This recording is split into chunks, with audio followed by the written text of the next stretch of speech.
Hey, welcome back to Karen's Papercraft. Thank you very much for watching. Wat leuk dat je weer kijkt. Dankjewel. My youngest brother is a beekeeper, and for his birthday I'm always making something bee themed. And what do you think of this box?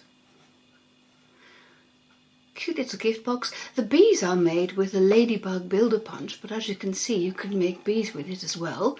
Nothing as versatile as Stumping Up Craft Materials will always say. If you want to find out how you can make the bee and the box, come and join me. The box has a beautifully finished top, which was just coincidence when I made it, because you have the window sheet there, and I wanted something to make sure that I could put the top in, and if you have window sheet there without any paper on top, it'll bump against it and you can't close the box. So I decided to make an extra flap there, which I stuck inside, and which means that the box has a really beautiful top as well. Okay, I'm going to start by making a couple of the elements for the box, and first of all I'll start with the frame. And for that I've used the Stylish Shapes dies, the square ones, and I want the second smallest and the third smallest. And I'm going to die cut them in one go to create the frame, and I'll show you how. I have here a scrap of Granny Green, and I'm going to use my silicone craft sheet as well, because I don't want the dies to slide. If you put them on your desk like that, they may slide away. If you put them on the silicone craft sheet, it's easier to position them, you see, and then making sure that there's an equal border all around, and then I'm going to adhere them temporarily, and I'm going to run these through my die cut machine in one go.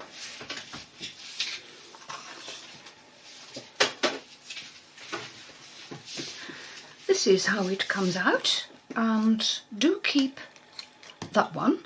At the end I have a bonus to show you. The scraps that you create when making this box I've used to make a really pretty card to give with the box. I'm going to save this one, the smallest one, because I'm going to use that to cut the window in the box itself. So I'll put it over there. So I have now 2 frames and 2 scraps.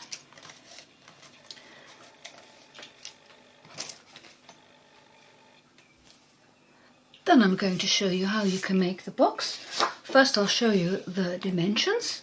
This is Granny Apple Green, and the cardstock is 9 inches by 5 3/4, 23 by 14.6 centimeters, and with a long side top I'm going to score this at 2 5/8, 4 1/4, 6 7/8,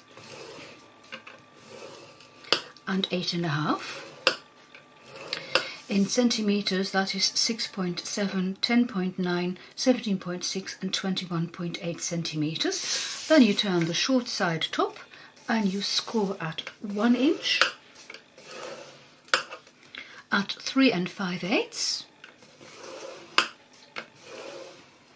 and at 5 1/4. In centimeters that is 2.5, 9.2 and 13.4 centimeters.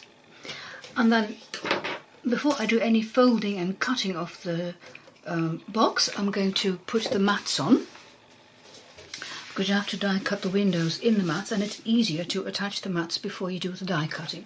So I'll put this one over here.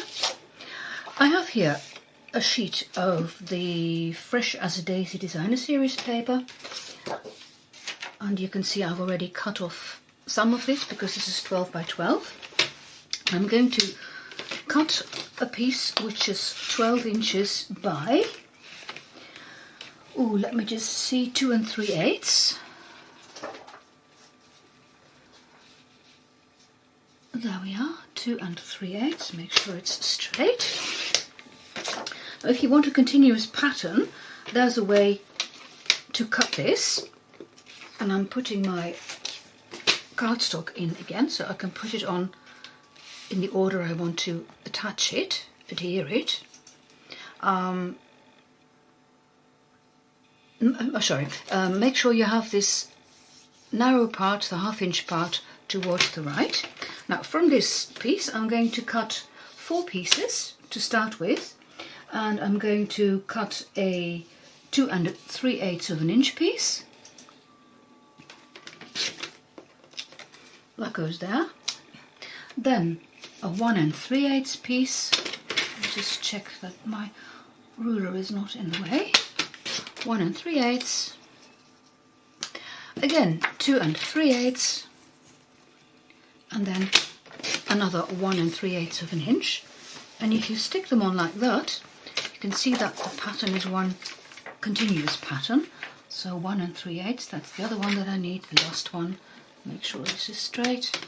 Okay, then you have a bit left, and from that you can cut another 1 3/8 piece for the top. So 1 3/8, it's a 1/4, 3/8, there you go. Cut it. I'm afraid there is no way of getting the top to line up with the other parts, but that's not really bad. I think it looks better if you have the bits that go around the sides lining up. So you can choose which one you would like to have on the top. I think I'll do it like this. So I'm going to stick these on, and when I've done that I'll be back with you. Okay, I'm going to put the last piece on, and then in a minute I'm going to die cut the window. And you can see that I've put them on in the order in which I have laid them out earlier. Okay, this can dry. Now then, the second smallest of the square dies, I'm going to die cut these, and this will go into your stamp and cut and emboss machine. You don't stamp with it, at least I never have. I'm going to die cut this and the other one.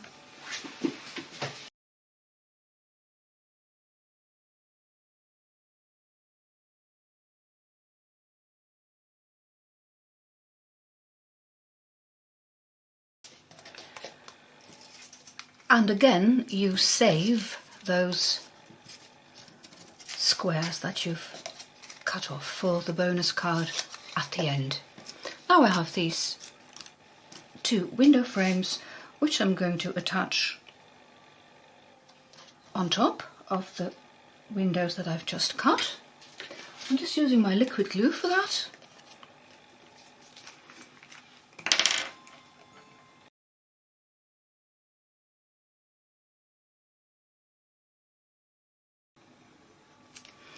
If you wanted to, you could of course die cut this on some adhesive sheet, but it is wide enough to take a bit of glue, and you could see that I don't use a lot of glue, just enough to attach it. And of course it's easier to reposition it when you use the liquid glue. Okay, I'm going to leave this to dry, and then I'm going to show you how I make the window sheet windows. Okay, she's back. I'd forgotten to cut them, so I did that, and I thought, well, I'll just do that off camera. Makes it easier. These are 2 pieces of window sheet, and they are 2.5 inches by 2.5 inches, 6.3 by 6.3 centimeters. And first I'm going to attach these on the inside of the box using tear and tape.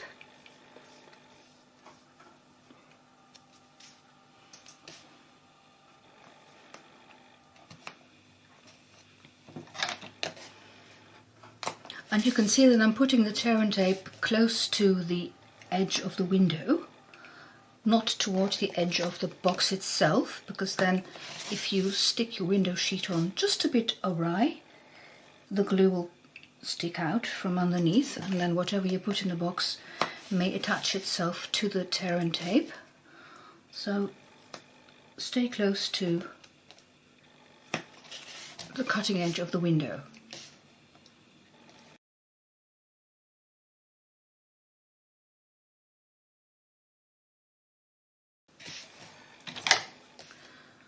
Then I can remove the paper backing and stick the window sheet on. And I've cut it just a bit smaller than the panel itself, so it's easy enough to position it just within the scored lines. I hope the camera shows this. And then you can attach it, making sure it adheres well, so use your bone folder to press down onto the window.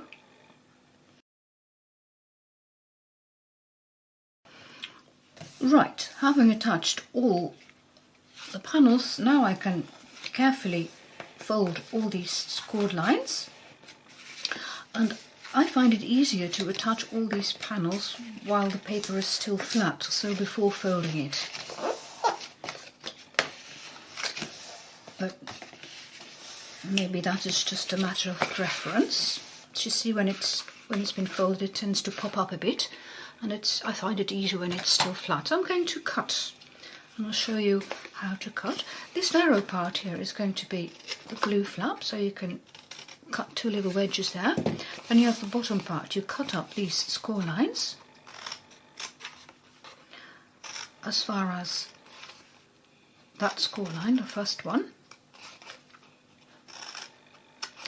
Then you wedge the smaller 2 panels, so that one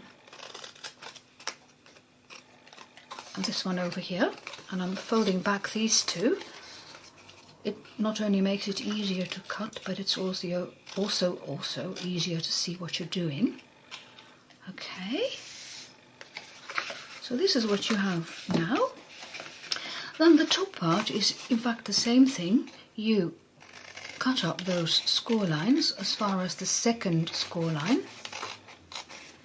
So just cut up straight. And I'm going to use my trimmer to cut the others. So I have my trimmer out, blade up. First I'm going to fold back this one and that one. And I'm going to cut the 2 side flaps at 1 inch. So I put my edge along the 1 inch line, and then you cut. You have beautifully straight edges. Then this one folds, these 2, fold back 2. And I'm going to cut at 3/8 of an inch. Let me just think. So that is the 1/2 inch, so there. Oh, I think I'll take 1/2 inch. 1/2 inch would be, let me just measure it. Will this take 1/2 inch? Because when you fold it back, you don't want to fold it over the window so that you see it there. So it will take 1/2 inch. Okay, so I'm putting it on the 1/2 inch line. It's easier to see. And again, you cut. Sorry about that. Should it show, which it doesn't, but if you see it here, this little flap, then you could always shorten it a bit. Now I'm going to wedge all these flaps that I've just cut. So this one for the top that folds over, these 2 for the flaps that fold inwards, this one too, the flap to hide the window sheet, and again this one for the fold over flap on the inside of the box. And I'll show you without that one what you have now. See? Then I'm going to attach tear and tape, and of course you want some on the glue flap here.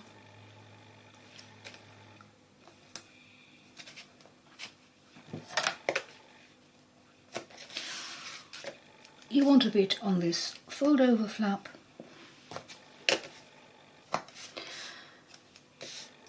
The one that's in between the 2 is the front flap. So here I'm going to put the tear and tape in a U shape.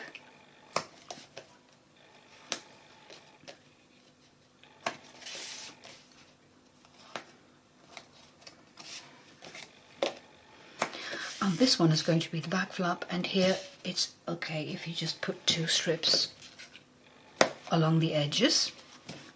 There's no need to put it in a U shape. Again, with the bone folder, make sure that the glue sticks, and it'll be easier to remove the paper backing as well. So you fold over this one first of all, Then you fold the box closed, which means you just fold in one of the flaps and fold that one over like this. Make sure it's straight. You can check there and there and there. See? Now, first I'm going to put the top together. It's easier to stand the box like that.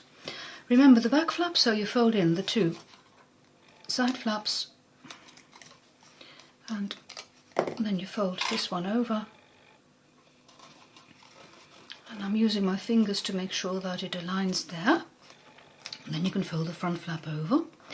Now this box doesn't, the bottom of this box doesn't fold over completely, but that's because I wanted it small enough to be able to go into the cut and emboss machine, and 6 inches is the most that you can get across, and that's because I wanted to cut the windows.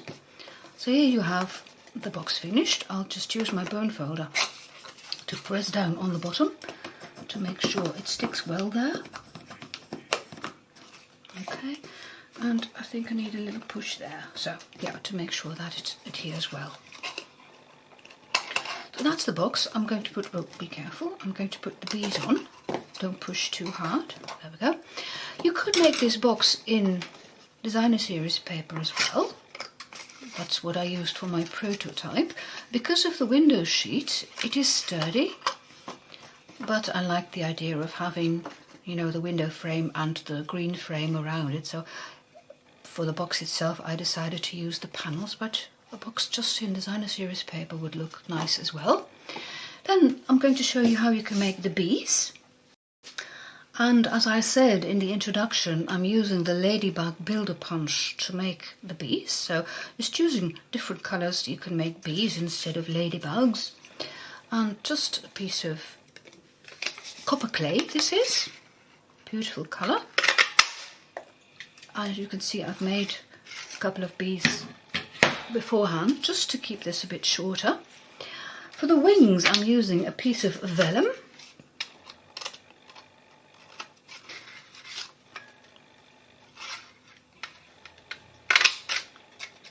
And you could put the wing on. Oh, that was just too near the edge, that's why it didn't punch properly.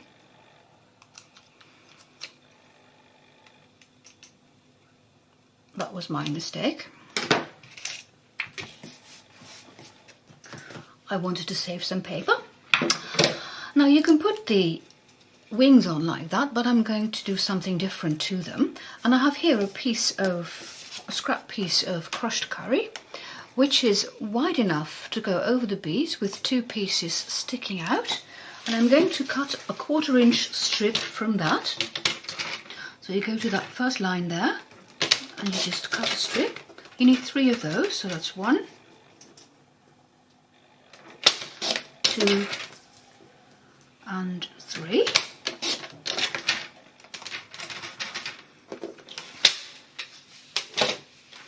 And I'm going to adhere those to the bee body, again using liquid glue.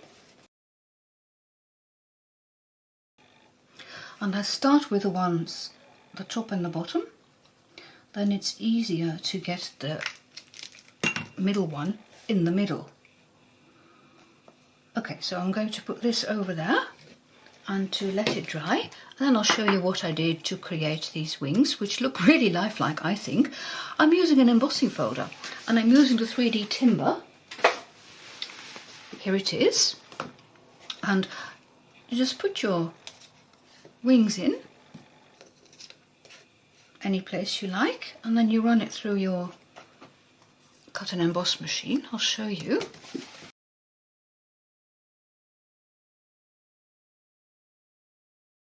Now you see my wings have structure to them. And then to attach it, I'm going to use tear and tape, but first I'm going to cut away the bees' yellow stripes. Just my snips.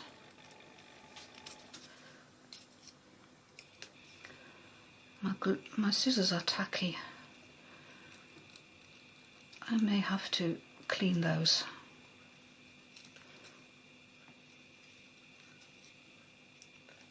And there we go. Now you have a bee, almost. On my box I used 2 mini glue dots, but you do see them. So I decided to use tear and tape. And the tear and tape is just too wide. So I'm going to snip off about 1 inch. And then I'm going to halve that lengthwise. That's why my scissors are tacky, possibly. Okay, put that one over there. And I'm going to put this onto the wings.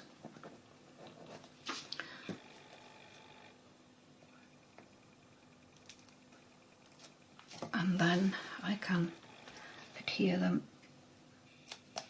to the ladybug.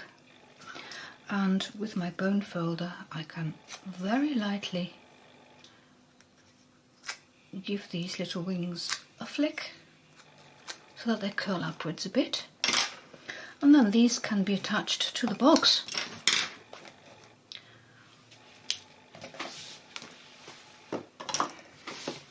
And I'm using dimensionals for that. I'm using 2 for each ladybug.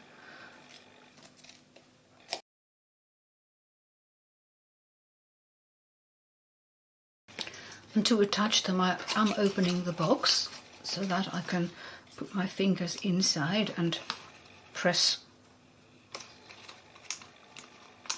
from the inside and the outside. And this is almost finished now. And then I'll show you what I made with my scraps. A scrap card. Isn't it cute? So these 4 little squares I've adhered to some cardstock. I've used the Artistic Mix decorative masks. Oh well, why not show you? Okay, I'll show you how I made the card. I'll do that. Just let me get some basic white in, thick basic white. Thick basic white. This is 5.5 by 4 1/8, 14 by 21 centimeters, and I'm going to score this at, oh, what did I say? I'm going to score it at 4 1/8. It is 5.5 by 8 1/4. If you work in letter, you will have 8.5, so you score it at 4 1/4. But I score it at 4 1/8. So in centimeters, that is 21 by 14, and I'm scoring it at 10.5 centimeters. I was just confusing myself and you there, sorry. So I'm folding this card. There's no need to mask anything because I'm not going to, how shall I put it? I'm not going to put the decoration all over the card, so I'll put this one on at an angle. And then I have here a blending brush and my Granny Apple Green ink. And then I'm going to pick up some ink, and then I start in the middle where it's darker. And then I just blend it out towards the edges of the card. That should be enough, just to create some interest in the middle of the card. See? And then I can put my squares on and some bees, and I did make extra bees. Oh yeah, I stuck them to this card. Okay, well, you get my point. So you just randomly attach these onto the card, put some bees on top, add a little sentiment, and you have a beautiful gift card to go with a very pretty gift box. That's it for today. I think my brother will like his box. All the details to this box are on my blog, and the link to the blog post is in the description box below. If you'd like to see more of my videos, there are some suggestions there. And if you liked this video, and if you would like to help me grow my channel, I would love for you to like it or subscribe. Let's give the algorithm something to do. Thank you very much for watching. Dankjewel voor het kijken en I'll see you next time. Bye bye. Tot ziens.